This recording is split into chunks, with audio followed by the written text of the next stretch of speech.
Addis Abeba, capitale de l'Union africaine.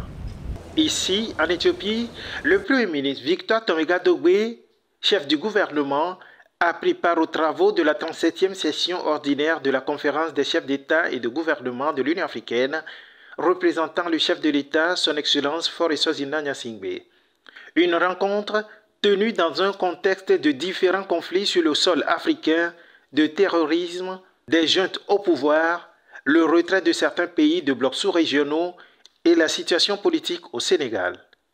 Les chefs d'État et de gouvernement ne se sont pas arrêtés à ce cortège de difficultés. Les réformes institutionnelles avancent avec succès en dépit de quelques insuffisances dont ils se sont donné le devoir de traiter avec lucidité. L'intégration a également progressé et la zone de libre-échange continentale se met peu à peu en marche et les mesures de relance sont à prendre avec détermination, selon le président de la Commission de l'Union africaine, Moussa Faki Mahamat.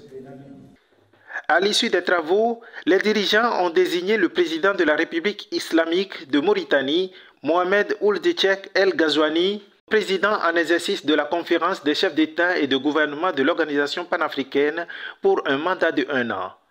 L'éducation était également au cœur de la rencontre.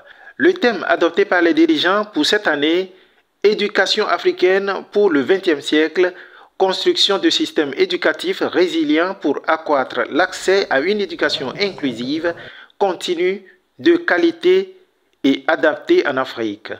Pour le nouveau président de la conférence des chefs d'État et de gouvernement, ce choix est d'une importance vitale car l'éducation constitue, selon lui, un puissant levier de développement pour la sécurité et la stabilité des États de l'Union. En marge de ces travaux, Madame le Premier ministre a participé à un événement parallèle de haut niveau sur le potentiel des ressources vertes en Afrique.